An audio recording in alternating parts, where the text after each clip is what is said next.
Geography के एक और बेहतरीन क्लास में आज आपका स्वागत है। आज हम 28 राज्य और 8 केंद्र शासित प्रदेश का सैर करने चलेंगे, जानेंगे उसके बारे में जानकारी और उससे बनने वाले प्रश्न के बारे में। ठीक है, तो सब आप जानते हैं कि भारत में क्या है, राज्यों का संघ है और ये राज्यों का संघ बनाने में ना अथक प्रयास पटेल जी का था। ठीक है, और बीबी मेनन का।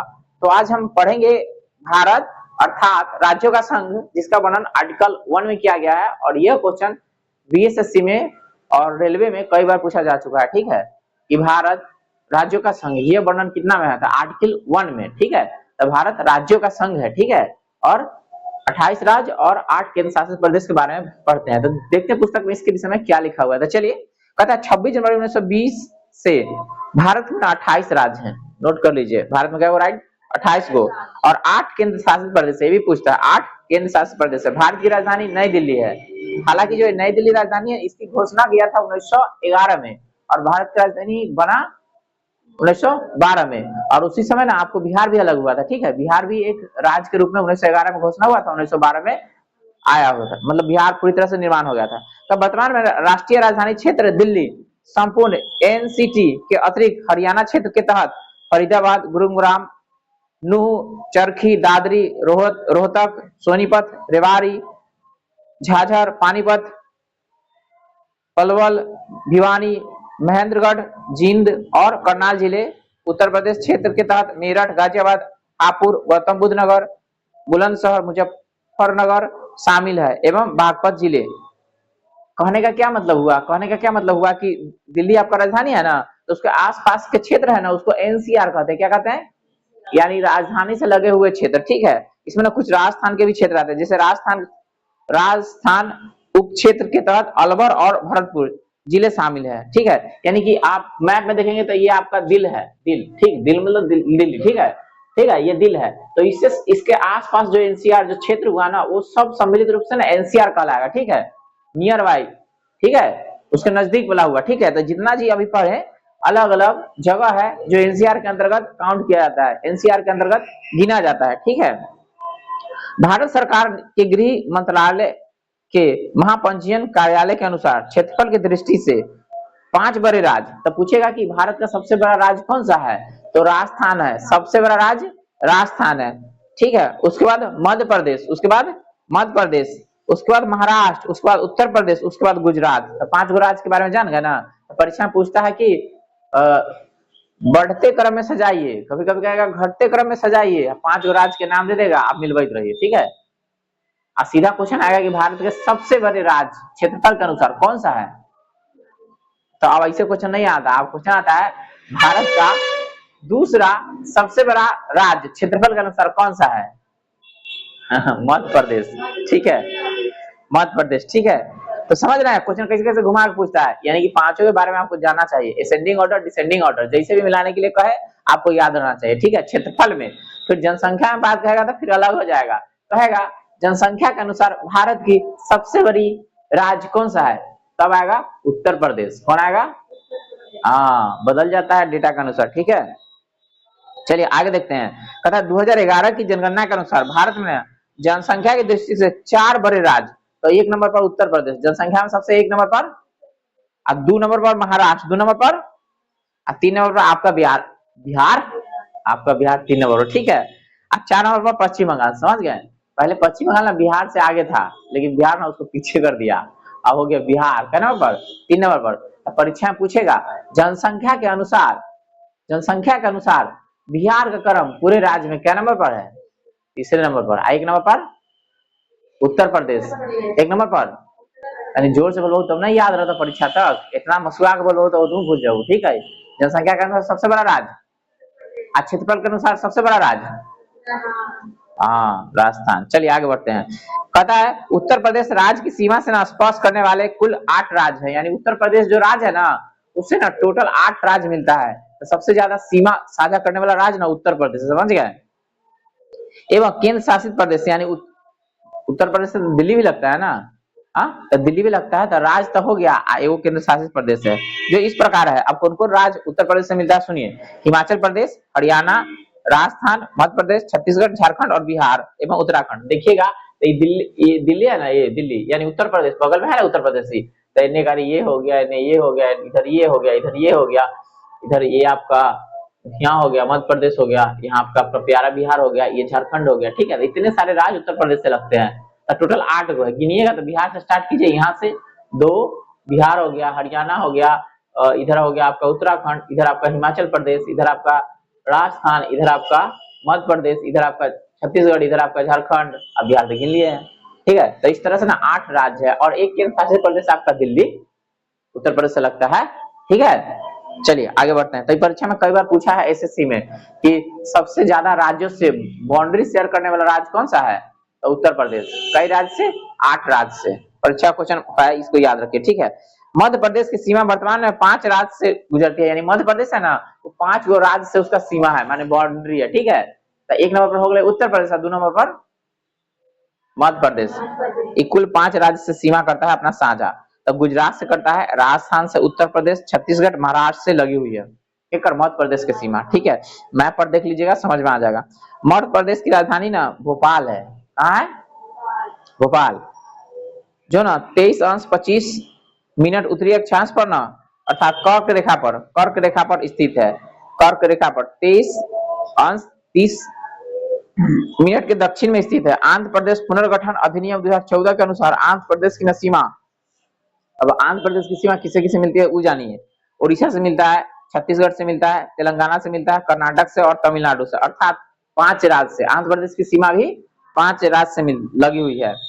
यदि पुदुचेरी केंद्र शासित प्रदेश के यमन क्षेत्र को जोड़े जाए तो सीमा 6 राज्य और केंद्र शासित, माने कि एगो केंद्र शासित है पुदुचेरी जो उससे मिलता है, ठीक है। तो कुल मिलाकर 6 हो गया। तेलंगाना राज्य की सीमा छत्तीसगढ़, महाराष्ट्र, कर्नाटक, आंध्र प्रदेश को स्पर्श करती है। देखिए हम आपको पढ़ाते जा रहे हैं ना, तो आप अपने मैप पर ना देख देख के प्रैक्टिस कीजिएगा। जैसे ये आपका छत्तीसगढ़ हुआ, देखिए उड़ीसा हो गया, यहाँ पे ये हो गया आंध्र प्रदेश, यहाँ पे तेलंगाना हो गया, यहाँ पे महाराष्ट्र हो गया, यहाँ पे मध्य प्रदेश हो गया, यहाँ पे झारखंड हो गया, और इसका सीमा ना थोड़ा सा हाँ यहाँ पे उत्तर प्रदेश से लगता है, ठीक है। इस तरह से इसका सीमा हो, तो मैप पर देखते जाइएगा ना, परीक्षा में ना नहीं गड़बड़ होगा, ध्यान में रहेगा। जो भी क्वेश्चन पूछेगा बना दीजिएगा, ठीक है। तो कहता है कर्नाटक, अब कर्नाटक की सीमा के बारे में जानिए। कर्नाटक की सीमा आंध्र प्रदेश, तेलंगाना, महाराष्ट्र, गोवा, केरल तथा तमिलनाडु, कुल ना 6 राज्य से लगी हुई है। अब कर्नाटक कहाँ है, ये देखिए कर्नाटक है, इसके आसपास जो जितने भी बाउंड्री शेयर करते हैं ना, वो सब इसका सीमा लग गया, ठीक है। केरल की सीमा है कर्नाटक और तमिलनाडु, अर्थात 2 राज्य से लगती है। केरल की सीमा कह रहा से 2 राज्य से। पुडुचेरी के माहे क्षेत्र को जोड़ने से केरल की सीमा ना 3 राज्य से हो जाती है, यानी पुडुचेरी जो केंद्र शासित प्रदेश है वो भी ना केरल से लगता है। तमिलनाडु की सीमा केरल, कर्नाटक, आंध्र प्रदेश, अर्थात कुल 3 राज्य से लगता है। तमिलनाडु से 3 राज्य, और पुडुचेरी को उसमें शामिल कर दीजिएगा, 4 हो जाएगा। पुडुचेरी केंद्र शासित प्रदेश, मुख्य क्षेत्र तथा कड़ाई कनाल क्षेत्र, अर्थात कुल 4 राज्य हो गया, ठीक है। राज्य और केंद्र शासित जोड़ेगा तब परीक्षा में ऐसे पूछ देता है, राज्य और केंद्र शासित, तो सब बताइए, खाली राज्य का राज्य बताइए, ठीक है। पंजाब राज्य की सीमा ना राजस्थान से, हरियाणा से, हिमाचल प्रदेश और जम्मू कश्मीर से लगी हुई है, ठीक है, पंजाब राज्य की, ठीक है। अब छत्तीसगढ़ राज्य की बात करें तो उत्तर प्रदेश से लगता है, मध्य प्रदेश से, उड़ीसा से, झारखंड से, आंध्र प्रदेश, तेलंगाना, महाराष्ट्र राज्य से सीमा बनाता है। तो ये वाला ना सीमा वाला ना पूछ लेता है, आपको ध्यान में रखना किसके किसके साथ बाउंड्री शेयर करता है, तो उसका जो पड़ोसी होगा ना राज्य वही ना शेयर करेगा। कहता है पूर्वी राज्य। अब पूर्वोत्तर के बारे में पढ़ेंगे, इधर के बारे में, ठीक है। इधर के आपको सबको कह दिया, पूर्वोत्तर के देखिए, ठीक है। पूर्वोत्तर 7 बहनों के नाम से प्रसिद्ध है, मतलब पूर्वोत्तर के जो ये राज्य है ना, इसको कहते हैं 7 सिस्टर। क्या कहते हैं, यानी 7 वो राज्य है ना जिसको कहते हैं 7 बहन राज्य, ठीक है, 7 सिस्टर। अब देखिए उसके अरुणाचल प्रदेश सबसे ऊपर है ना, अरुणाचल प्रदेश, हाँ देखिए अरुणाचल प्रदेश, असम, मेघालय, मणिपुर, मिजोरम, नागालैंड और त्रिपुरा, ये सब ना 7 सिस्टर है। और 7 सिस्टर परीक्षा पूछता है कि 7 बहन राज्यों के अंतर्गत किसको शामिल नहीं किया गया है, तो पश्चिम बंगाल 7 सिस्टर में नहीं है, 7 सिस्टर में नहीं है। कौन कौन है भाई, तो देखिए अरुणाचल प्रदेश, उसके बाद आपका असम, उसके बाद मेघालय, उसके बाद नागालैंड, उसके बाद मणिपुर, उसके बाद मिजोरम और उसके बाद त्रिपुरा, ये सबको मिलाइएगा ना 7 राज्य होगा, ठीक है। ये कलकत्ता को छोड़ दिया, पश्चिम बंगाल को छोड़ करके बात कर रहे हैं, समझ गए, पश्चिम बंगाल को छोड़ करके बात कर रहे हैं। तो पूछेगा कि 7 सिस्टर में कौन कौन राज्यों का समूह है, तो आपको याद रखना है कौन कौन ऐसे, अब बना देना है, ठीक है। असम राज्य की सीमा ना 7 राज्य से मिलती है, असम राज्य की सीमा 7 राज्य से मिलती है। असम की सीमा को ना स्पर्श करने वाले पश्चिम बंगाल, अरुणाचल प्रदेश, अब कौन कौन राज्य लगा उसके बारे में जानिए। पश्चिम बंगाल, अरुणाचल प्रदेश, नागालैंड, मणिपुर, मिजोरम, त्रिपुरा, मेघालय, है। मणिपुर है ना, मणिपुर पूर्वोत्तर भारत का ना छोटा एवं स्थलबद्ध राज्य। स्थलबद्ध किसको कहते हैं? जिसके ना अगल बगल में ना भूमि हो, जैसे ये मणिपुर है ना, इधर भी राज्य, इधर भी राज्य, इधर भी राज्य, इधर तमिलनाडु, ये सब राज्य है, ठीक है। स्थल से ना घिरा हुआ है, इसको कहते हैं स्थलबद्ध, ठीक है। चारों तरफ से स्थल से घिरा हुआ है, उसको कहते हैं स्थलबद्ध। उधर आपको स्थलबद्ध ज्योग्राफी में एक और टॉपिक में पढ़ाया था, ठीक है, भू स्थलबद्ध, ठीक है, जिसका ना सबसे बड़ा था कजाकिस्तान, उज्बेकिस्तान, ये सब पढ़ाए थे ना, उसी से। लेकिन ये आपका स्थलबद्ध मणिपुर राज्य है, ठीक है, चारों तरफ से स्थल से घिरा हुआ है। इस राज्य का कुल क्षेत्रफल 22,327 वर्ग किलोमीटर है, जो संपूर्ण भारत का भूभाग का 0.7% है। मणिपुर के पहाड़ी जिले राज्य के कुल क्षेत्रफल का लगभग 90% है, जबकि घाटी राज्य के कुल क्षेत्रफल का न केवल 10वां हिस्सा है। फुमडीज मणिपुर में ना लोकटक झील में तैरने वाले छोटे छोटे भूखंड है, नाम है फुमडीज। कहाँ मिलेगा? मणिपुर के ना लोकटक झील। लोकटक झील क्या है? तैरने वाला झील है, समझ गए? पूछेगा लोकटक झील कहाँ है? मणिपुर में। तो पूछेगा फुमडीज कहाँ पाया जाता है? नाम है फुमडीज, नाम ठीक से याद रखिए। मणिपुर के ना लोकटक झील में, ठीक है, नाम है उसका फुमडीज, ठीक है। मणिपुर के ना लोकटक झील में तैरने वाले छोटे छोटे भूखंड है, यानी कि ये भूमि है ना तैरते रहता है, समझ गए? पानी में ना तैरते रहता है, भूखंड माने जमीन, पानी में तैरते रहता है, समझ गए? एकमात्र तैरता हुआ है किबुल लमझाओ, ठीक है, मणिपुर में पड़ता है, और उस भूमि को कहते हैं फुमडीज, ठीक है, लोकटक झील में है, ठीक है। इसका निर्माण ना लटकी हुई सिल्ट से बंधे अपतृतनों, मिट्टी एवं अन्य जैव पदार्थों तथा सड़ी हुई वनस्पति से न हुई है। फुमडीज हरित प्रजाति संघाई का प्राचीनतम निवास स्थान है। संघाई क्या है? आप बताए थे ना, संघाई एक ना हिरन के प्रजाति है, संघाई ज्योति मिलता है, ठीक है। संघाई कहाँ मिलेगा? लोकटक झील में, मणिपुर में, ठीक है, एक प्रकार का हिरन के प्रजाति है जो वही रहता है, ठीक है। 28 मिनट उत्तरी अक्षांश रेखा अरुणाचल प्रदेश के लगभग मध्य भाग से ना होकर गुजरती है। भारत वन रिपोर्ट 2021 के अनुसार अरुणाचल प्रदेश में ना लगभग ना 79.33 वन है। देखिए सबसे ज्यादा ना यही है, सबसे ज्यादा वन कहाँ है? अरुणाचल प्रदेश में, ठीक है, 79.33% में, ठीक है, वनावरण के अंतर्गत आता है, माने इतना ज्यादा ना वहां पे वन है, ठीक है, समझ गया? तब प्रतिशत में भी पूछता है तो अलग आंसर होता है, ठीक है, अलग अलग क्वेश्चन का ना अलग अलग आंसर समझना पड़ता है, ठीक है। सबसे ज्यादा वन मध्य प्रदेश में भी है, ठीक है, क्षेत्रफल में पूछ लेगा अलग है, प्रतिशत में पूछ लेगा तो अलग है, इसका ना डिटेल्स वन बढ़ाएंगे ना तब समझेंगे वन रिपोर्ट में, ठीक है। कहता है राजस्थान का मरुस्थल विश्व का ना सबसे घना बसा मरुस्थल है। अब घना बसा मतलब कि वहां पे लोग रहते हैं, आबादी रहता है, इसको कहते हैं घना बसा। राजस्थान क्या है? मरुस्थल है ना, मरुस्थल में भी लोग रहते हैं। तो संसार में ऐसा कोई भी मरुस्थल नहीं है जहाँ लोग रहते हैं, लेकिन मतलब अधिक संख्या में, अधिक से अधिक, लेकिन राजस्थान में रहते हैं अधिक से अधिक, ठीक है, इसलिए कहता है सघन, मतलब घना है, सबसे घना बसा मरुस्थल है।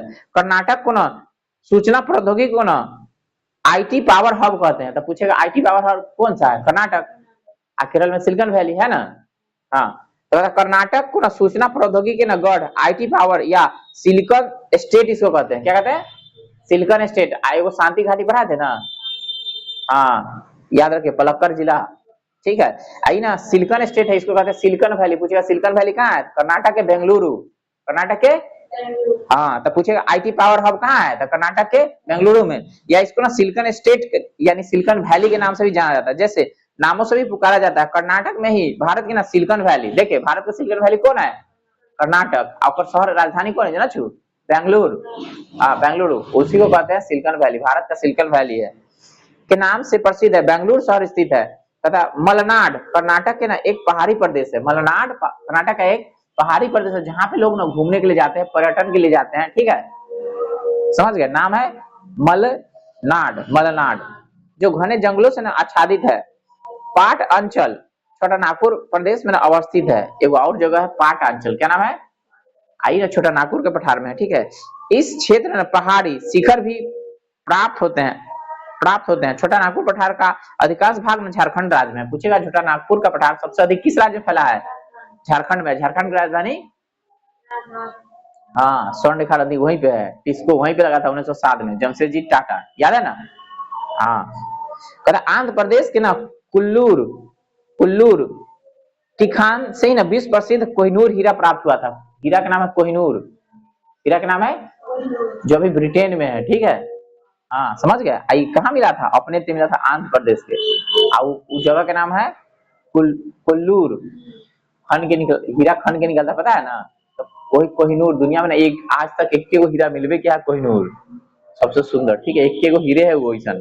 हीरा तो और बड़ा बड़ा मिला है, लेकिन सबसे दुनिया में ना सबसे सुंदर जो हीरा है कोहिनूर है, उसका नाम है कोहिनूर, ठीक है, समझ गए। ये कहाँ मिला था, अपने थे, अपना थे कहाँ, आंध्र प्रदेश में, ठीक है।